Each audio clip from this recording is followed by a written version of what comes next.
Ladies and gentlemen, welcome back to another fabulous episode of the Healthcare Trailblazers podcast. Excited to be sitting here today with a special gentleman, Mr. Christopher Kunney.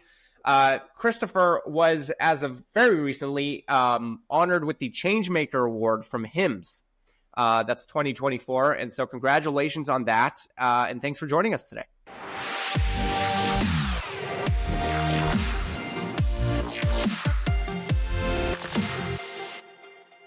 So talk to us about just a little bit of your work. What are your passions around healthcare? And let's start with, how did you get involved in healthcare? What made you... Oh, wow. That's an interesting story. So I'll date myself, too, a little bit. So, I've been around a little while in technology. Before coming into healthcare, I've always been in technology as a part of my career. My studies were in computer science. I thought I wanted to be... Back in those days, we called them programmers. Now they're developers.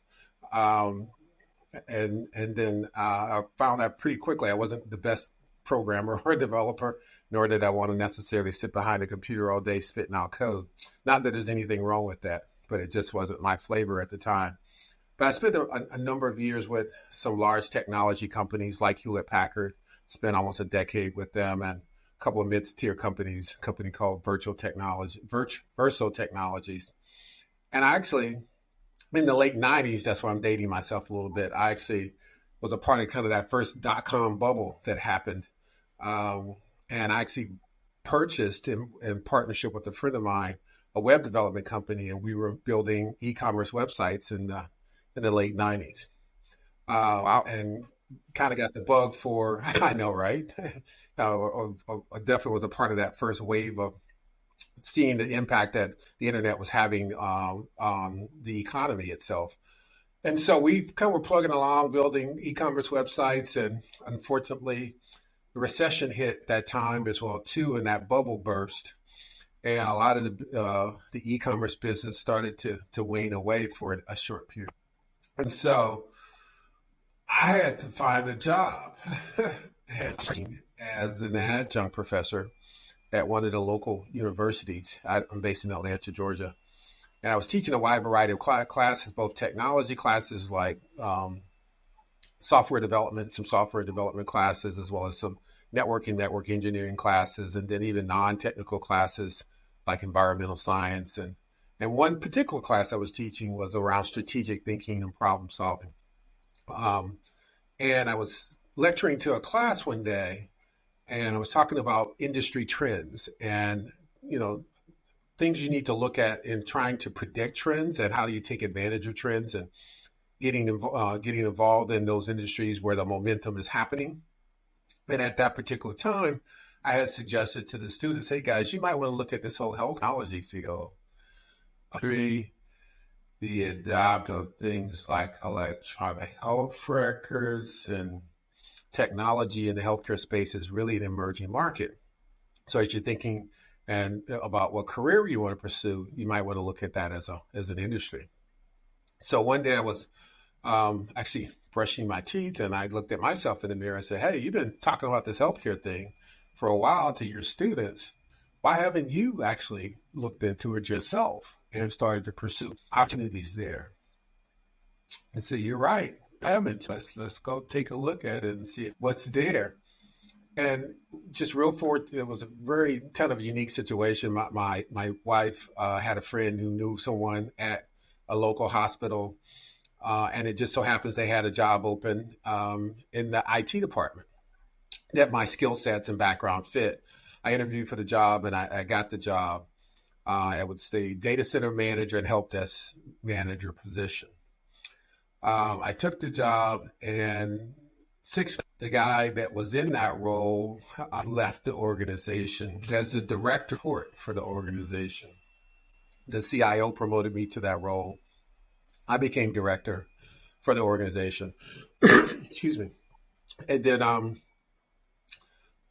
or 5 years passed after that. I gotten multiple promotions and was taking on more responsibility, and was invited to participate in a program for upcoming executives who they were preparing to move into C-suite positions. And so I took on that opportunity, Ultimately, that led me to the role of CIO for the health system.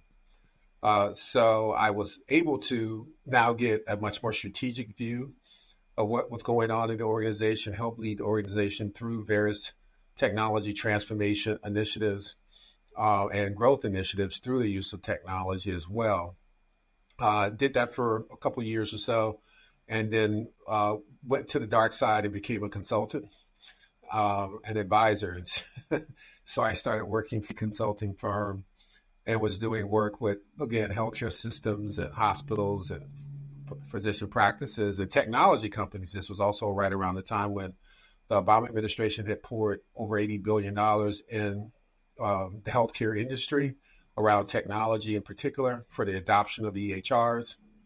I got recruited by a Fortune 100 company, efforts around technology in the healthcare space and helped them launch their healthcare practice.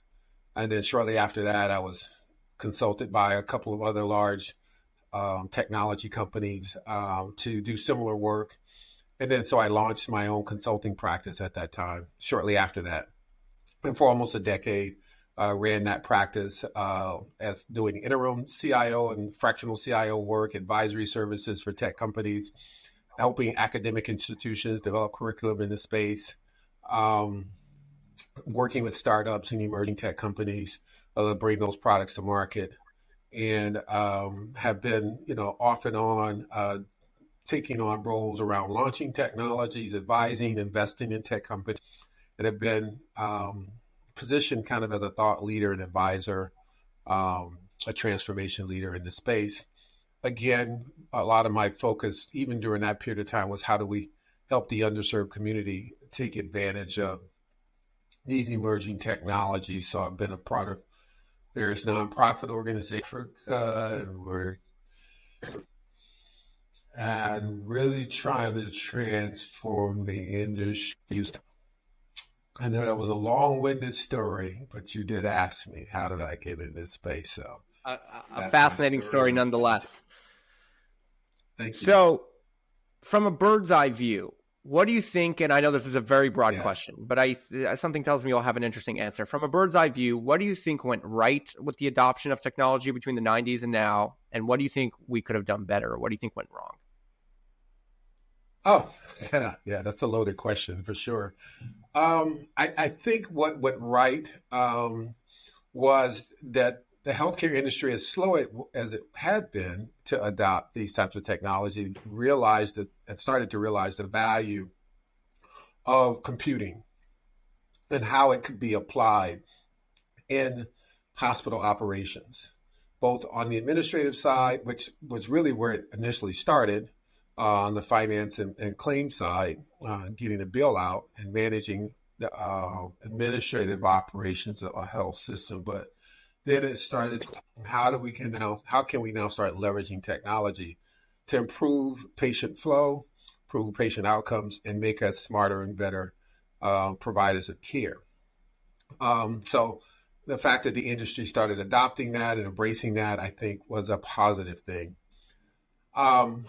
One of the negative things, or a couple of negative things, are challenges, I think, that it still exists. I think when the Obama administration made available all this funding for the adoption of electronic health record systems, I don't think the industry really took the time to understand the total cost of ownership for the adoption of technology. That they used those dollars to subsidize the acquisition of the EHR, but never really thought about what was it going to really take to maintain and manage the care and life cycle of these technologies, both from a people, process, and infrastructure standpoint. And so I think many organizations, even today, still struggle with the total cost of ownership associated with the acquisition of these enterprise systems. Whether it's hiring the right staff, putting the right infrastructure in place, or just the licensing costs in many cases for these technologies, it's very expensive, and we had costs come down. And I think that the industry invested enough in cultivating emerging technology companies to bring solutions to bear. And I do think that what has happened is that only a handful of companies in that space have emerged to be the dominant players. And I think to some degree that limits some innovation because we don't have enough competition that exists in the space. So we're really dependent upon just a handful of major players who are really dictating the adoption of technology in this space. And then I think finally, our laws and our regulations have to continue to keep up with the rapid changes that are happening with the adoption of technology, things like telemedicine and AI and other emerging technologies tend to be stifled by regulations and compliance related issues that make it difficult for us to fully maximize the potential of those platforms. And I do think that we have to find better ways to accelerate the legal and legislative components associated with these technologies so we can fully embrace the full capabilities of them and not be limited by, legacy laws and regulations that might stifle that innovation. Yeah. It's such an interesting point you mentioned. And I think it's so important because even for someone like me, I didn't even register that there's cost associated with Right. With technology because it's just par for the course at this point. But at the end of the day, the paper spiral books didn't cost anything, right? When they were all on paper. Yeah, exactly. And I think sometimes we just don't realize that every technology also has a life cycle to it as well too. I mean, you're not using the same iPhone you had 7 or 8 years ago, right? That technology has evolved. And I don't think that healthcare was prepared for the rapid change that these technologies are undergoing. I mean, just 10, 15 years ago, we weren't thinking about moving that technology into the cloud and using cloud to manage and maintain cost controls around the use of technology. And I use the term all the time that IT is really your next utility. It's like the water and the lights in the building. You have to have it to do business today. Every business, clinical, financial, administrative decision now has an IT component built into it. Yep. And we can't question, should we use it? We have to use it more cost effectively. And can we leverage it almost like we do the water, the utilities, the other types of utilities, use it on demand, commoditize it as much as we can, and maximize the real value of the technology, which is the information technology. And that's where we should make the major investment in capital and resources, is making sure we get the information we need to make better and smarter decisions. Yeah. The internet is being really weird, so just give us a second here. Okay. Is there ever a point where the technology kind of carries itself? So in other areas of tech, the technology costs money, but it enables you to do things that make you even more money than the cost of the tech, right? So it kind of floats itself. Is there ever a point? Because now that you mention it, I've never even thought about it. Is there a point where that happens in health tech, or or is it always just a necessary evil, so to speak? No, I think so. I think it does. I mean, you think about, I think we have to put a different lens on it. And that's part of the challenge I think a lot of health systems have, is how do I calculate the ROI of an EHR or of a piece of technology? And sometimes it is just the cost of doing business. You got to have it. It's like the electricity. You don't ask, what's the ROI on electricity? Because it's a part of your mechanism for doing business and delivering care. I think in some aspects, we have to look at IT from that perspective too. There's certain things you just have to operate the business. You can't function effectively without it anymore. But there are technologies like, for example, telemedicine technology or virtual care technologies that can create other revenue streams and other revenue models for a health system. You might be able to generate additional revenue by expanding your telemedicine program or reduce costly to the organization. So I do think that there are ways of quantifying the value of certain technologies, but then I also step back and say, okay, some of it's just you have to have it. It's a utility now. You can't question the need for it. You just have to figure out how you leverage it in the most cost-effective way. Yeah. So let's talk about underserved communities for a moment, because I know that's a lot of your advocacy work is around there. Let's get into the details. Talk to me about what is in what communities are underserved, and in what ways are they underserved? Where are those challenges? Well, yeah, I think there's a lot of ways to look at what that term underserved, right? You can look at it from a lot of different demographics, whether it's race or economic levels, or cases. There are a lot of different ways you can determine whether or not someone is impacted. The quality of someone's healthcare is impacted by those social determinants. Could be the communities you live in, and where those communities are located, or located by, say, a manufacturing facility that's putting out kind of all sorts of pollutants into the water and into the air. Are you living in a rural community that has lack of access to specialists, or cardiologists, rheumatologists, primary care professionals, maternal health professionals? You may be in a third world country where your political systems might make it a challenge in some cases for you to get quality care as well. So there's a lot of different aspects when it comes to that whole notion of equity.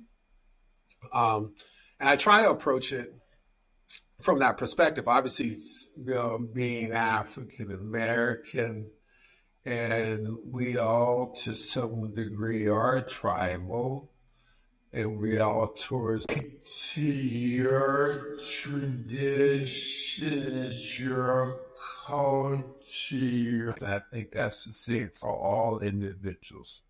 There's something wrong with that.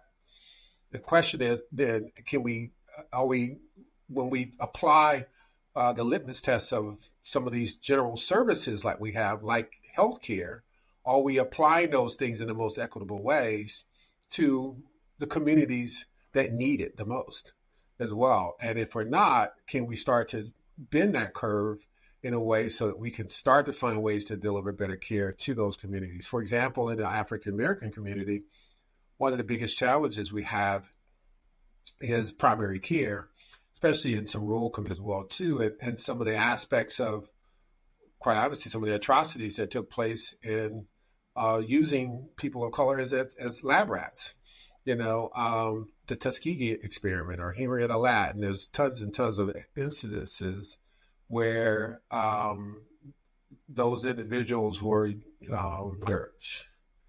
And so that has a long-term effect on people trusting the system. And so that's why you now see not as many people of color, specifically African Americans, wanting to participate in things like clinical trials, because they go back to these days of where, those clinical trials were for their benefit. They were for their detriment in many cases. So we have to find ways to, again, shift the paradigm around that and put the guardrails in place so that we're not harming people intentionally for the sake of science, but we are trying to advocate that these folks need to be a part of it, because participating in that creates better outcomes for the solutions that ultimately come from the research itself. And then just for, general overall care, we need to make sure that we have systems in place where people can get access to care when they need it and how they need it.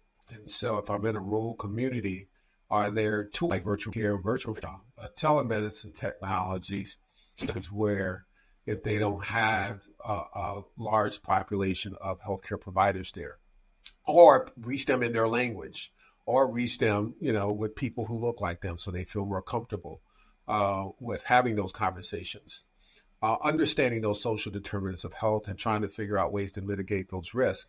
For example, food deserts in some communities.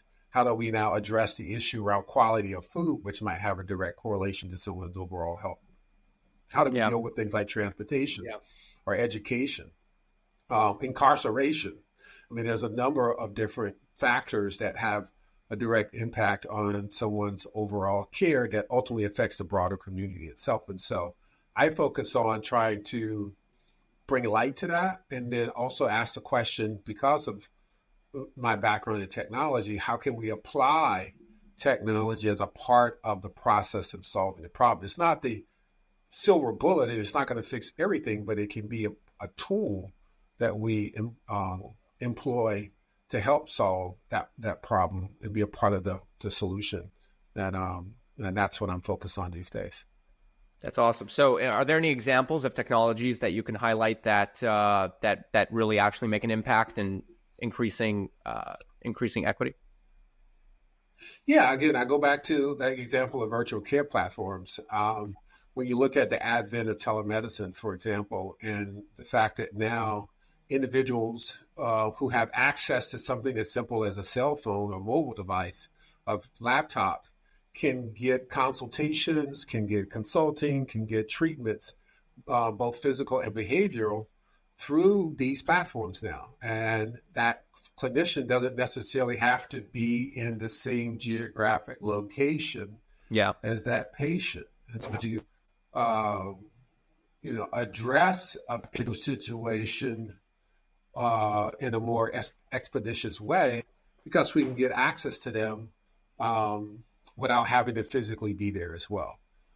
So that's just one example. And I think AI does offer the promise of being able to aggregate information and leverage curated data in a way that provides more equitable outcomes to patients as well too, because we're not just relying on the human beings.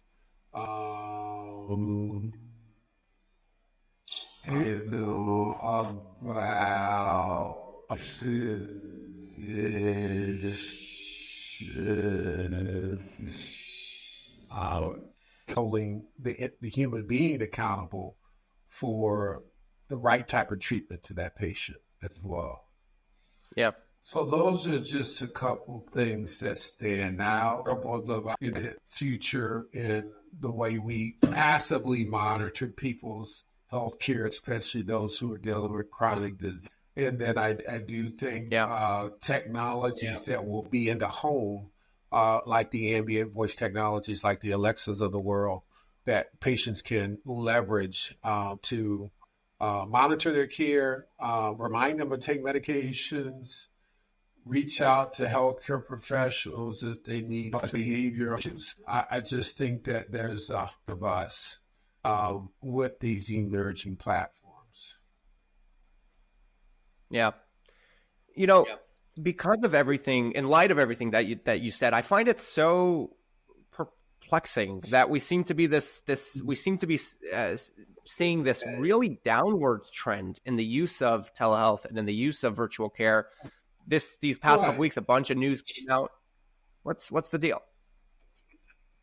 Yeah, I think that goes back to, again, to some degree, some of the legislation not keeping up with the adoption of these technologies. Some of that legislation makes it restrictive for us to expand virtual care, licensed or credentialed, within those spaces. I do think that, again, legislation in some cases restricts the business model. It makes it more attractive for a clinician or a hospital to leverage virtual care as a part of it, because of the value and as well. Because at the end of the day, healthcare is still a business. No money, no mission, and individuals have to be able to focus on where the revenue is coming from in order to run their business and be successful at that endeavor as well too.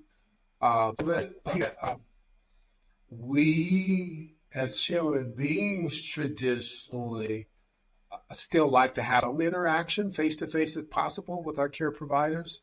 And we have to develop a level of comfort that we're getting if not the outcomes through these solutions when we continue to leverage them as well too. So I think it's, as you look at putting demographically as well, today 10,000, we're in the middle of a tsunami.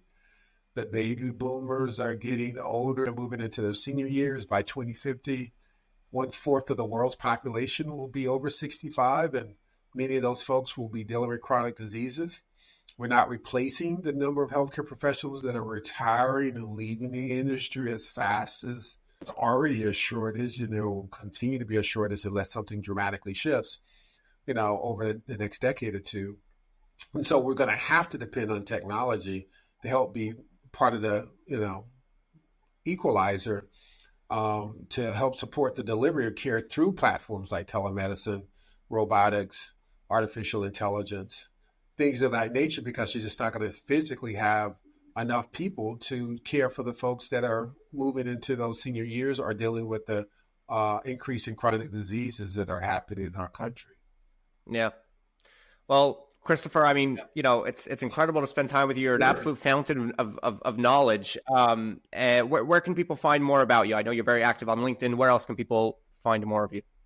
Yeah, absolutely. Well, LinkedIn is absolutely one of the best places to reach out to me. I literally accept almost everyone's LinkedIn invite, so don't hesitate to reach out to me and connect with me there. I also host a podcast as well. It's called Straight Outta Health IT, and we love to talk to people like Mendel and others who are in the industry and bringing their insights to that platform as well. And then I'm the managing partner for a company called IoTech Consulting.